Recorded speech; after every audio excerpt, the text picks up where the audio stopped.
नमस्कार, आप देख रहे हैं बीपी गंगा। मैं हूं स्नेहलता शुक्ला और चलिए बुलेटिन की शुरुआत करते हैं। खबर प्रयागराज से है। कांग्रेस नेता राहुल गांधी का दौरा रद्द किया गया है। वाराणसी में प्लेन लैंड नहीं कर पाई और इस वजह से उनका ये कार्यक्रम निरस्त करना पड़ा। कमला नेहरू ट्रस्ट की बैठक में आने का कार्यक्रम था। ट्रस्ट द्वारा संचालित अस्पताल पर यह बैठक प्रस्तावित था। बैठक में गांधी परिवार का कोई न कोई सदस्य जरूर आता है, लेकिन इस बार राहुल गांधी का प्रयागराज आना कई मायनों में बड़ा राजनीतिक संदेश देने की कोशिश थी। हालांकि यह दौरा अब रद्द हो गया है। वाराणसी में प्लेन लैंड करना था, लेकिन ऐसा नहीं हो पाया और इस वजह से इस बैठक में शामिल नहीं हो पाएंगे। कमला नेहरू ट्रस्ट का हॉस्पिटल, वहां पे एक बड़ी बैठक। हर साल गांधी परिवार से कोई ना कोई सदस्य जरूर मौजूद रहता है इस बैठक में, लेकिन इस बार ऐसा नहीं हो पाएगा। राहुल गांधी का प्लेन नहीं लैंड कर पाया वाराणसी और इसके बाद ये दौरा रद्द। दिल्ली से बड़ी खबर। आज रालोद का राष्ट्रीय वार्षिक अधिवेशन। जयंत के दोबारा पार्टी अध्यक्ष बनाने की औपचारिक घोषणा हो सकती है, ऐलान हो सकता है। आगामी चुनाव को लेकर रालोद नेता बनाएंगे रणनीति। दोपहर 12 बजे से शुरू होगा रालोद का वार्षिक अधिवेशन। कॉन्स्टिट्यूशन क्लब के एनेक्सी सभागार में वार्षिक अधिवेशन होना है। तो जयंत चौधरी को दोबारा चुने जाने का औपचारिक ऐलान। 12 बजे से राष्ट्रीय वार्षिक अधिवेशन, ये कार्यक्रम तय है। अहम दिन।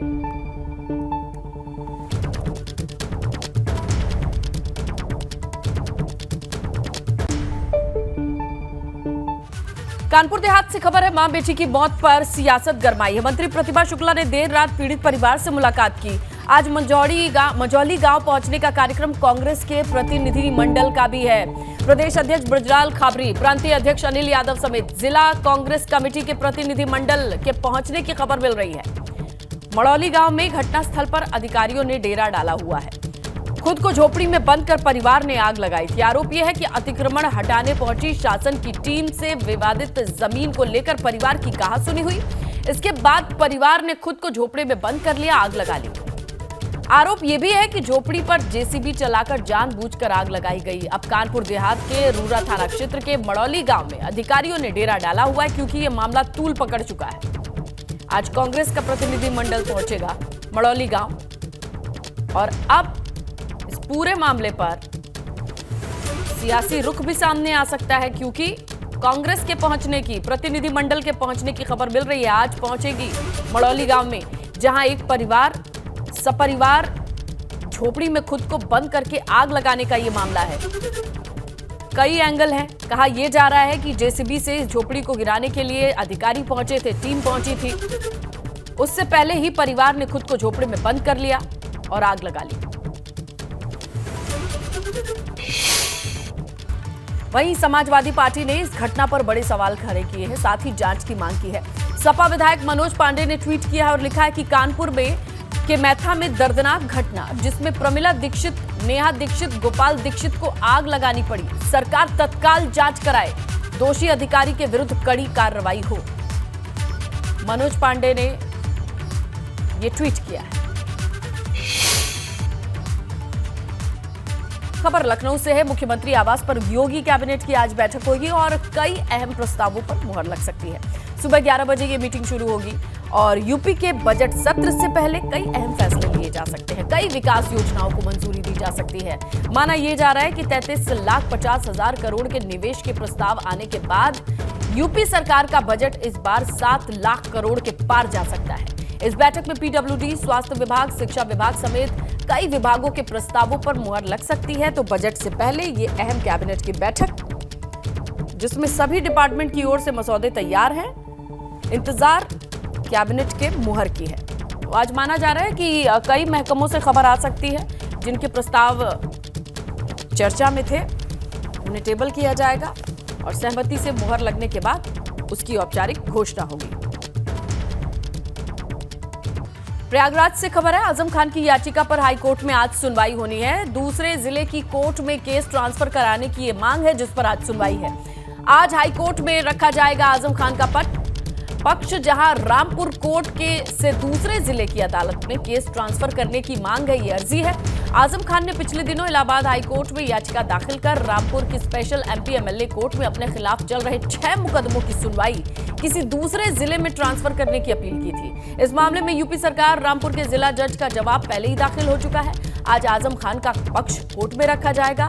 जस्टिस डीके सिंह की सिंगल बेंच में दोपहर के वक्त सुनवाई होनी है। तो कुल मिलाकर के सरकार और रामपुर एमपी एमएलए कोर्ट के जज की ओर से तो पक्ष रखा जा चुका है। अब बारी है आजम खान के पक्ष की। वो क्यों चाहते हैं कि उनके मुकदमों को रामपुर से किसी और जिले में ट्रांसफर किया जाए।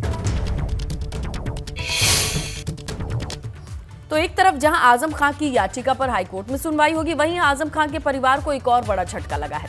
15 साल पुराने केस में मुरादाबाद एमपी एमएलए कोर्ट ने आजम खान और उनके विधायक बेटे अब्दुल्ला को 2-2 साल की सजा सुनाई है, जिसमें अब्दुल्ला आजम की विधायकी पर तलवार लटकती नजर आ रही है।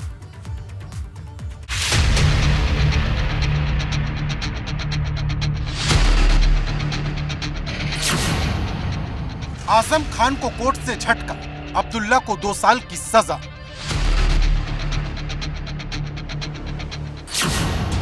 अब्दुल्ला आजम की विधायकी पर लटकी तलवार।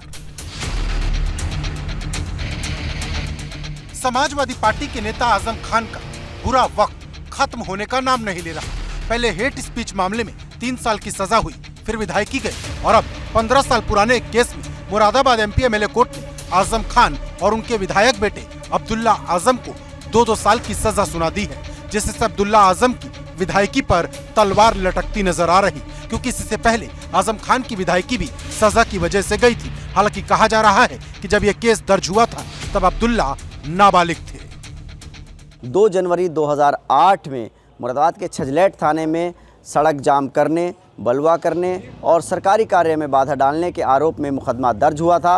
इसमें कुल 9 समाजवादी पार्टी के नेता आरोपी बनाए गए थे, लेकिन अदालत ने बाकी के 7 आरोपियों को बाइज्जत बरी कर दिया है और आजम खान और अब्दुल्ला आजम दोनों को दोषी ठहराया है।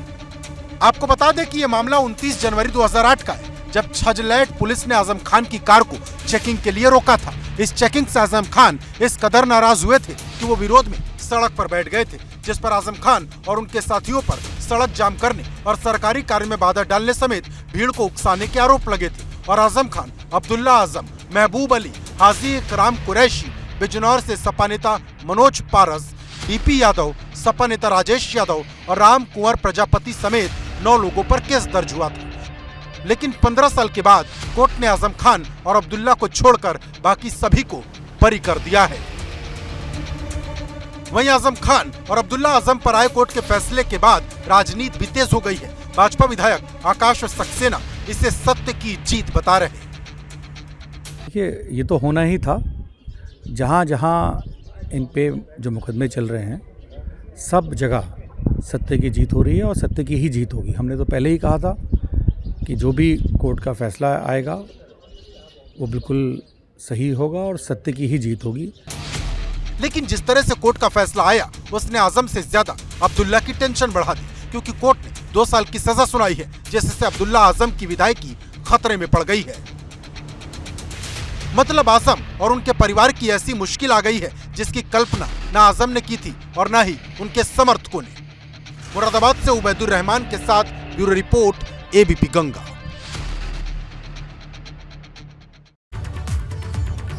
वहीं गाजीपुर से बसपा सांसद अफजाल अंसारी की मुश्किलें खत्म होती नजर नहीं आ रही हैं। फिर से गाजीपुर की गैंगस्टर कोर्ट में अफजाल अंसारी की पेशी है। दरअसल कृष्णानंद राय हत्याकांड को लेकर उनकी पेशी होगी। 29 नवंबर 2005 को भाजपा विधायक कृष्णानंद समेत 7 लोगों की हत्या हुई थी। आपको बताएं कि अफजाल अंसारी पर कृष्णानंद राय समेत 7 लोगों की हत्या में गैंगस्टर का मुकदमा लंबित है। इसे लेकर के आज का दिन अहम है।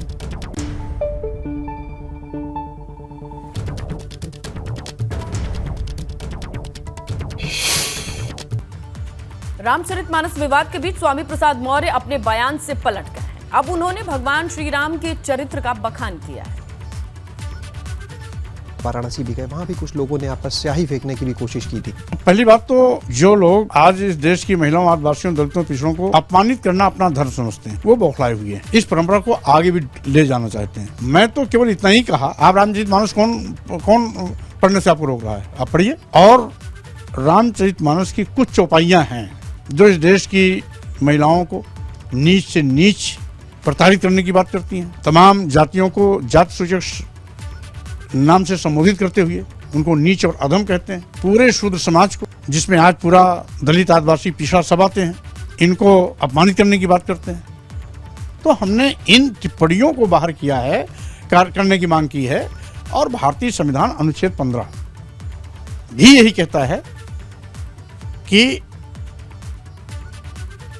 वर्ण, जाति, धर्म, लिंग और जन्मस्थान के आधार पर किसी के साथ कोई भेदभाव नहीं किया जा सकता। आज भाजपा सरकार जब से आई है, वोट लेने के लिए आदिवासियों, दलितों, पिछड़ों को तो हिंदू कहती है। सत्ता में आने के बाद इनके आरक्षण का खात्मा कर देती है, इनका हक मार जाती है, इनकी आरक्षित जगहों पर अपने चहेतों को बैठा देती है। तो स्वाभाविक रूप से आज अगर इनकी नीयत साफ होती तो अनुसूचित जनजात, अनुसूचित जात और पिछड़ों के आरक्षण पर डकैती नहीं पड़ती। तो ये थे हमारे साथ में सपा मंत्री स्वामी प्रसाद मौर्य। कैमरा सहयोगी जितेंद्र के साथ शैलेश अरोरा, एबीपी गंगा।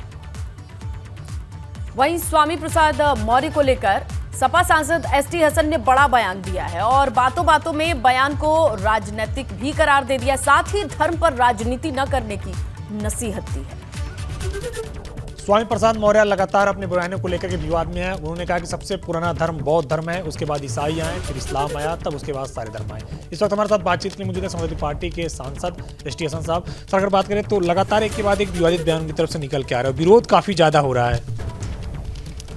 देखिए, इंसानों को अब इस बहस में नहीं पड़ना चाहिए कि कौन सा धर्म पुराना है, कौन सा नया है। हर आदमी को मालूम है कि आदम अलैहिस्सलाम, एडम्स एंड ईव, ये अल्लाह के, ईश्वर के पहला क्रिएचर थे जो दुनिया के अंदर उतारे गए थे। इस्लाम के मानने वाले ये मानते हैं, हम सब लोग ये मानते हैं कि वो जन्नत से उनको निकाला गया था और यहाँ उतारा गया। आदम अलैहिस्सलाम को श्रीलंका में और हव्वा माँ को हिंदुस्तान में उतारा गया था और वो यहाँ पे आकर उन दोनों की मुलाकातें हुई। बहरहाल बहुत पुराना वक्त था, ना कोई साइंस टेक्नोलॉजी का दौर था, ना किसी को कुछ मालूम। जो हमारे धर्म ग्रंथों में लिखा हुआ है उसके हिसाब से हम इसे मानते हैं और इस पर यकीन करते हैं। तो उस वक्त कोई धर्म नहीं था, एक अल्लाह था, उसकी इबादत थी। और बाकी तो इंसान ने दुनिया में आने के बाद अपने आप को धर्मों में बांटा और मुख्तलिफ जातों में बांटा। सबसे पुराना धर्म जो अल्लाह को मानने वाले लोग थे, ईश्वर को मानने वाले लोग थे, वो और जो भी थे वो, और आज भी सब एक पावर को मानते हैं, एक ईश्वर को, एक अल्लाह को, एक वाहिगुरु को या गॉड को। नाम अलग है, शक्ति एक ही है। सर, लेकिन अब बात अखिलेश की यूपी टीम में अगड़ी वाली अड़ंगे की, क्योंकि जब से शिवपाल और अखिलेश की मुलाकात हुई है तब से एक ही सवाल हर कोई पूछ रहा है कि सपा की प्रदेश कार्यकारिणी का ऐलान कब होगा। लेकिन जिस तरीके से मानस वाले एपिसोड को लेकर के सपा पर ब्राह्मण विरोधी होने का आरोप लग रहा है, उसे देख करके माना यह जा रहा है कि सपा प्रदेश में कार्यकारिणी में अगड़ी जाति के चेहरों को जगह दे सकती है।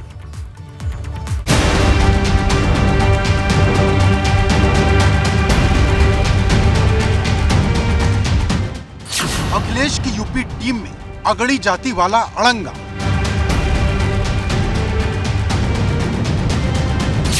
ब्राह्मण विरोधी वाला हमला, सपा ने प्लान बदला। क्या अखिलेश यादव सपा में छिड़े मानस वाले एपिसोड से बैकफुट पर आ गए हैं? क्योंकि समाजवादी पार्टी की राष्ट्रीय कार्यकारिणी को 2 हफ्ते हो चुके हैं, लेकिन अब तक सपा की प्रदेश कार्यकारिणी का ऐलान नहीं हुआ। जबकि 7 दिन पहले जब अखिलेश यादव शिवपाल यादव से मिलने उनके घर गए थे, तब भी कयास लगाए जा रहे थे कि जल्द सपा की यूपी टीम का ऐलान हो सकता है। लेकिन इतना सब होने के बाद भी सपा की प्रदेश कार्यकारिणी की तस्वीर साफ नहीं हो पाई है और अब सवाल खड़े हो गए हैं कि क्या ये स्वामी वाले विवाद के साइड इफेक्ट हैं? क्योंकि जब से रामचरितमानस वाले बयान पर अखिलेश ने स्वामी का साथ दिया, सपा का एक धड़ा नाराज है और जिस तरह से सपा की राष्ट्रीय कार्यकारिणी में ब्राह्मण और ठाकुर चेहरों पर स्वामी और अंबेडकरवादी धड़े को तरजीह दी जा रही उससे बड़ी दीवार बन गई है। अब सपा इन तमाम नाराजगियों की दीवार को अपनी प्रदेश कार्यकारिणी से ठीक कर देना चाहती है, क्योंकि सूत्रों से मिली जानकारी के मुताबिक सपा की प्रदेश कार्यकारिणी में अगड़ी जाति से आने वाले नेताओं को बड़ी और अहम जगह दी जा सकती है।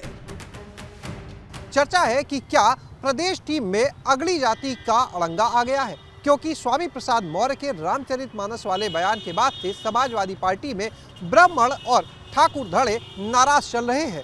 ऐसे में कहीं ना कहीं प्रदेश टीम में इनको सेट करने की कोशिश के चलते ही इतना लंबा मंथन करना पड़ रहा है। वहीं अखिलेश भी पार्टी को ब्राह्मण विरोधी छवि से बचाना चाहते हैं। हाल ही में अखिलेश काशी विश्वनाथ के दर्शन करने पहुंचे थे। बाबा का आशीर्वाद बना रहे और बाबा का दर्शन हमेशा जब भी मुझे मौका मिला है मैंने किया है। अखिलेश ने काशी गर्जना से जहां उन लोगों को बड़ा जवाब दिया जो उन पर रामचरितमानस विरोधी होने का आरोप लगा रहे थे, साथ ही सपा के अंदर बढ़ी नाराजगी को भी खत्म करने की कोशिश की थी। वहीं स्वामी भी भगवान राम का बखान करने लगे हैं। तो राम और रामचरितमानस से क्यों जोड़ लिया? राम तो खुद सबरी की बैर खाए थे, जंगली जातियों को साथ लेकर के लड़ाइयाँ लड़ी थी, तो राम का आदर्श तो कुछ और था। तुलसी जी ने अपने रामायण में कुछ और लिख दिया, राम के चरित्र के विपरीत लिख दिया। राम सबको सम्मान देते थे, वहीं पर तुलसीदास जी अपमान की बात कर रहे हैं। अब माना जा रहा है कि अखिलेश प्रदेश कार्यकारिणी के जरिए इस नाराजगी को पूरी तरह से खत्म कर देना चाहते हैं। यही वजह है कि सपा की प्रदेश कार्यकारिणी की लिस्ट आने में देर हो रही। गौरतलब है कि सपा की प्रदेश कार्यकारिणी में करीब 120 सदस्यों के नाम हो सकते हैं, लेकिन बड़ा सवाल यह है कि क्या इसमें शिवपाल यादव के बेटे आदित्य यादव की भी जगह होगी, क्योंकि मैनपुरी की जीत में आदित्य यादव ने भी खूब मेहनत की थी। बड़ी बात यह भी है कि सपा की जब राष्ट्रीय कार्यकारिणी की लिस्ट आई तो उसमें धर्मेंद्र यादव, अक्षय यादव और तेज प्रताप यादव का नाम था। अब हो सकता है कि आदित्य यादव का नाम प्रदेश कार्यकारिणी में हो। वहीं शिवपाल के खेमे के उन नेताओं को भी प्रदेश कार्यकारिणी में जगह मिल सकती है जो शिवपाल के साथ सपा में आए हैं और जिनका अपने अपने क्षेत्रों में बड़ा प्रभाव है। शिवपाल यादव के बेटे आदित्य यादव को भी बड़ी जिम्मेदारी मिल सकती है, यानी उनको भी इस टीम में सेट किया जाना है।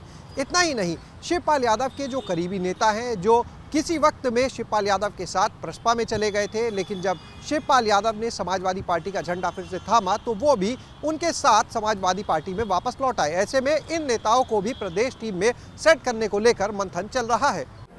मतलब एकदम साफ है, अखिलेश यादव अपनी प्रदेश कार्यकारिणी के जरिए एक बड़ा संदेश देना चाहते हैं, लेकिन बड़ा सवाल यह है कि क्या इससे मानस वाला विवाद खत्म होगा, क्योंकि सपा में स्वामी प्रसाद मौर्य और राकेश प्रताप सिंह के बीच ऐसी जंग छिड़ी है जो हर दिन बढ़ती जा रही। लखनऊ से शैलेश अरोड़ा, एबीपी गंगा। लखनऊ से खबर है, जेल में अब्बास के मिलन कांड का मामला बताया जा रहा है। अब्बास और पत्नी का भांडाफोड़ करने वाली टीम सम्मानित होगी। प्रशंसा चिन्ह देकर पुलिस की टीम को सम्मानित किया जाएगा और डीजीपी ये सम्मान देंगे। आज दोपहर 2 बजे 4 पुलिस ऑफिसर हैं जिन्हें ये सम्मान मिलेगा। Chitrakoot SP, CO city, CO LIU और जेल चौकी प्रभारी सम्मानित होंगे। दरअसल 11 जनवरी को मनी लॉन्ड्रिंग के मामले में जिला जेल रगौली में बंद पूर्वांचल के माफिया डॉन मुख्तार अंसारी के बेटे अब्बास अंसारी से उनकी पत्नी निखत अंसारी द्वारा अनधिकृत रूप से मिलने की खबर आई थी। तभी से जिलाधिकारी अभिषेक आनंद और पुलिस अधीक्षक वृद्धा शुक्ला को इसकी भनक लगी और अब यह ऑपरेशन सक्सेसफुल हो गया है।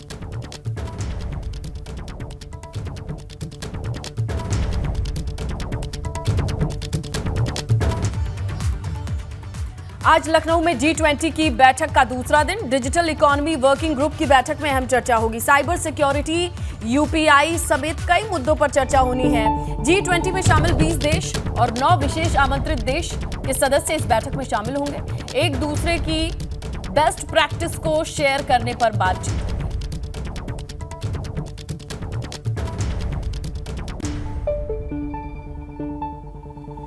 तो जितनी टेक्नोलॉजी हैं जो खासकर पब्लिक डोमेन में कारगर एप्स हैं, उन्हें लेकर के बातचीत होगी। डिजिटल इकोनॉमी की वर्किंग ग्रुप जिसके कई मेंबर्स हैं वो इसमें हिस्सा लेंगे।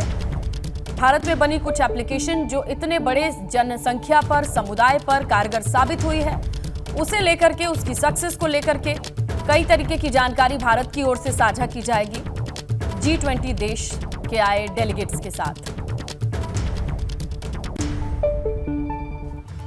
दरअसल कल से लखनऊ में G20 शुरू हुआ। 3 दिन तक 29 देश से आए मेहमानों की मेहमान नवाजी होगी।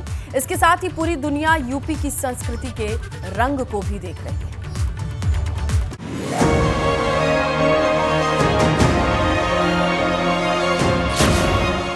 G20 का डिजिटल मंच, दुनिया ने देखा यूपी की संस्कृति का रंग।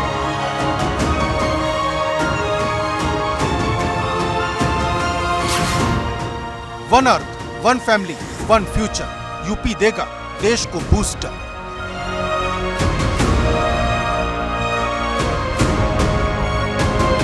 भारत के पास जो कुछ भी है उसे लेकर कोई ये नहीं कह सकता कि ये मेरा है, इस पर मेरा ही एक अधिकार है। निश्चित ही डिजिटल इकोनॉमी वसुधैव कुटुंबकम के इस भाव के साथ पूरी दुनिया को एक परिवार के रूप में आगे बढ़ाने में मदद कर सकती है और मानवता के जीवन में कल्याण का काम कर सकती है। ये बात सोमवार को सीएम योगी ने लखनऊ में पहली G20 digital economy working group की बैठक का शुभारंभ करते हुए कही।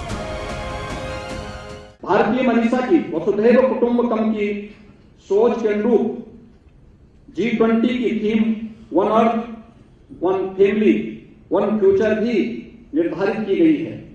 इस अवसर पर मैं उत्तर प्रदेश की सरकार की ओर से, उत्तर प्रदेश की 25 करोड़ जनता की ओर से इस बात के लिए पूरी तरह आश्वस्त करना चाहूंगा कि सरकार उत्तर प्रदेश की प्रत्येक दृष्टि से उत्तम प्रदेश बनाने के लिए पूरी प्रतिबद्धता, ईमानदारी के साथ कार्य करने के लिए कृतसंकल्पित है। गौरतलब है कि 3 दिन तक लखनऊ G20 देशों के मेहमानों की अगवानी करेगा, जिसमें G20 में शामिल 20 देश और 9 इनवाइटेड कंट्री यानी कुल 29 देशों के प्रतिभागी मौजूद रहेंगे।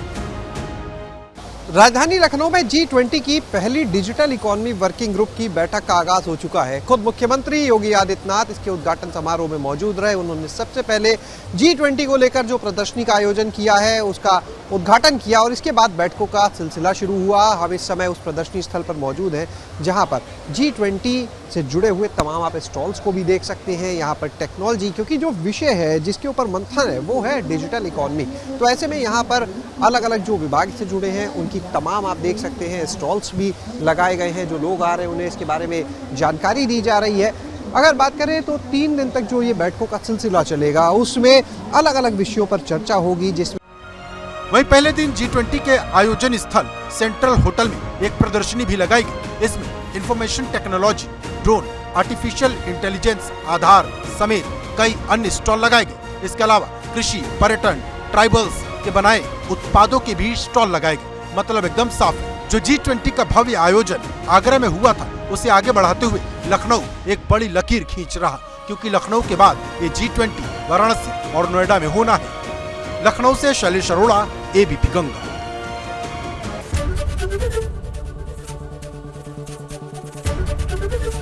ABP गंगा, खबर आपकी, जुबान आपकी।